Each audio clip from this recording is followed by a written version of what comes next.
하나님 앞에 순종하는 지혜가 가득하시기를 축복합니다. 오늘 함께 보실 하나님의 말씀은 요나서 1장 7절에서 12절 말씀입니다.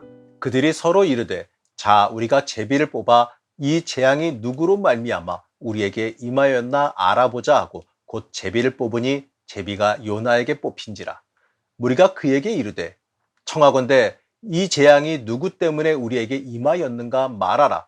내 생업이 무엇이며 내가 어디서 왔으며 내 나라가 어디며 어느 민족에 속하였느냐 하니 그가 대답하되 나는 히브리 사람이요 바다와 육지를 지으신 하늘의 하나님 여호와를 경외하는 자로라 하고 자기가 여호와의 얼굴을 피함인 줄을 그들에게 말하였으므로 무리가 알고 심히 두려워하여 이르되 네가 어찌하여 그렇게 행하였느냐 하니라. 바다가 점점 흉용한지라. 무리가 그에게 이르되 우리가 너를 어떻게 하여야 바다가 우리를 위하여 잔잔하겠느냐 하니 그가 대답하되 나를 들어 바다에 던지라. 그리하면 바다가 너희를 위하여 잔잔하리라. 너희가 이 큰 폭풍을 만난 것이 나 때문인 줄을 내가 아노라 하니라. 풍랑을 이겨내기 위해서 배 위의 사람들은요, 할 수 있는 모든 것을 다 했습니다. 그래도 안 되자. 이들은 이 재앙이 도대체 누구에게서 왔는지 누구 책임인지 우리 한번 제비를 뽑아보자라 그래요. 당시 미신적인 영향으로 점을 치는 것은요, 어쩌면 당연한 일이었을 수도 있겠습니다. 어찌되었든 간에 하나님께서 그것을 사용해서 원인이 요나에게 있음을 알려주셨습니다. 이제 무리들이 요나에게 물어봅니다. 당신이 무슨 일을 했고 도대체 누구이기에 바다가 이렇게 당신에게 진노했느냐라고 물어봅니다. 너는 뭐 하는 사람이고 어느 나라에서 왔고 어떤 민족인지를 캐물어 봅니다. 살기 위해서라도요.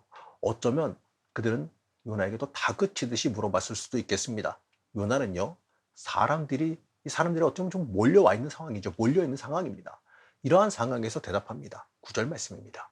그가 대답하되 나는 히브리 사람이요 바다와 육지를 지으신 하늘의 하나님 여호와를 경외하는 자로라 하고 요나는 사람들 앞에서 당당히 말했습니다. 바다와 육지를 지으신 하나님 여호와를 경외하는 사람이다라고 말했습니다. 지금 일어나는 이 풍랑도 자신이 섬기는 신이 주관한다라는 것을 알린 겁니다. 그리고 나서 원인에 대해서 말하지요. 10절 말씀입니다. 자기가 여호와의 얼굴을 피함인 줄을 그들에게 말하였으므로 무리가 알고 심히 두려워하여 이르되 네가 어찌하여 그렇게 행하였느냐 하니라. 요나는 뻔뻔하지만 아주 당당하게 말합니다.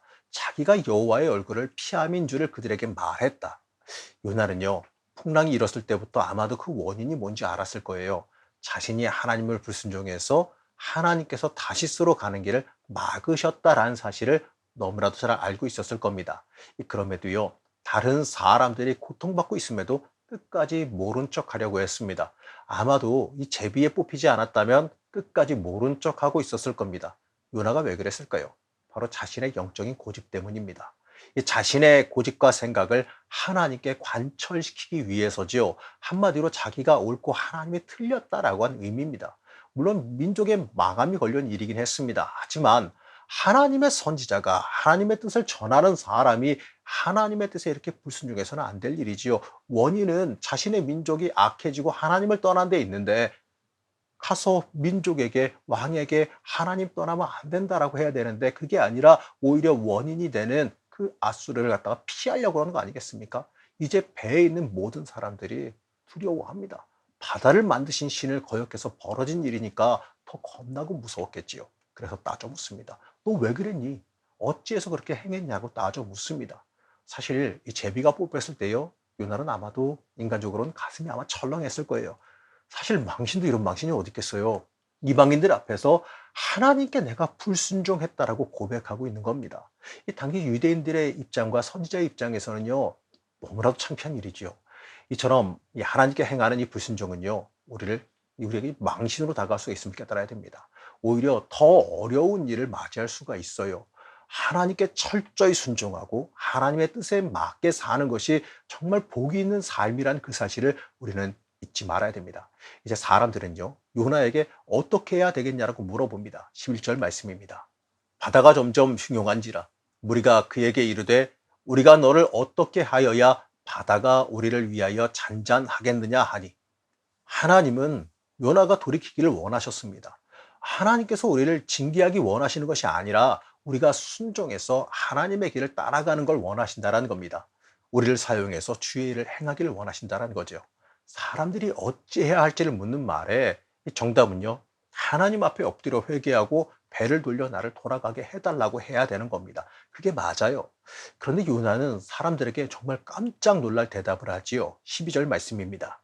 그가 대답하되 나를 들어 바다에 던지라. 그리하면 바다가 너희를 위하여 잔잔하리라. 너희가 이 큰 폭풍을 만난 것이 나 때문인 줄을 내가 아노라 하니라. 하나님은 인신공양을 받는 분이 아닙니다. 요나의 순종을 원하셨지 요나의 생명을 빼앗는 징계를 원하시는 게 아닙니다. 그런데 요나는요, 자신을 들어서 바다에 던지라라고 말했습니다. 여러분, 이 말의 의미가 뭘까요? 요나는요, 마치 배 안의 사람들을 위해서 결단을 하는 것처럼, 결단을 말하는 것처럼 보였습니다. 하지만 사실은요, 끝까지 불순종하겠다라는 고백이에요. 배 안의 사람들을 위해서 자기가 희생하겠다라고 하는 게 아니라 끝까지 하나님 앞에 불순종하겠다라는 고백입니다. 요나는요, 이 풍랑의 순간에도 자신의 불순종으로 인해서 많은 사람이 위험에 처한 상황 속에서도 끝까지 불순종의 길을 걸어간 겁니다. 자신을 바다에 들어 던지라라고 하는 말의 의미는요, 다시스로 가라고 하는 하나님의 뜻을 끝까지 순종하지 않겠다라고 하는 의미입니다. 한마디로 바다 밑으로 도망하겠다라는 의도예요. 자기 자신을 죽여서라도 다시스로 가지 않겠다라는 뜻입니다. 하나님께서 이 북이스라엘을 멸망시킬 수 있는 아수르를 구원하는 것에 동의하지 않겠다라고 하는 고집이에요. 잊지 마시기 바랍니다. 내가 옳은 것이 아니라 하나님이 옳으십니다. 우리는 이 진리를 절대로 잊지 말아야 됩니다. 사랑하는 성도 여러분, 요나의 고집을 어떻게 보셨습니까? 하나님 앞에서 이렇게 고집 부리는 선지자는요, 아마 요나가 유일할 거예요. 요나는 자신을 이방인과 대비해서 여호와를 경외하는 사람이라고 소개했습니다. 하지만 그 행실은요, 이미 껍데기만 남은 모습에 불과하겠죠. 그가 말한 여호와를 경외한다라고 한 이 고백은요, 진실하지 못한 고백입니다. 하나님을 진정으로 두려워하고 경외하는 사람이라면 하나님의 뜻에 순종해야지요. 우리가 하나님의 그 큰 뜻을 얼마나 알까요? 매번마다 다 알고 순종할 수 있을까요? 내 인생 왜 이렇게 흘러가는지 우리가 그 이유 다 알고 살아갑니까? 하나님께서 이끌어 가시는 그 길은요, 거의 대부분 그 이유를 모르고 따라가는 겁니다. 중요한 것은요, 그러한 상황에서 순종하고 따라가느냐, 그러지 못하느냐입니다. 끝까지 믿고 맡기는 사람은 결국 하나님의 역사에 참여하게 되어 있습니다. 사랑하는 성도 여러분, 우리에게 필요한 것은요, 껍데기뿐인 신앙이 아닙니다. 말뿐인 신앙이 아닙니다. 행함으로 하나님 앞에 철저히 순종하는 모습이 필요합니다. 하나님을 두려워하는 사람, 하나님을 경외하는 사람은요, 그 삶의 모습이 하나님 중심으로 변하게 되어 있습니다. 하나님의 사람으로서 철저히 변화해서 순종하는 주의 자녀가 되시기를 시간 축복합니다. 하나님의 사람이라면서 요나처럼 내가 고집 부리고 있지는 않은지 스스로 한번 돌이켜보시고 하나님 앞에 철저히 순종하기를 결단하시기를 시간 간절히 축복합니다. 요나의 모습을 보면서 내 모습을 되돌아봅니다. 하나님 앞에 철저히 순종하지 못하는 내 모습을 돌이켜봅니다.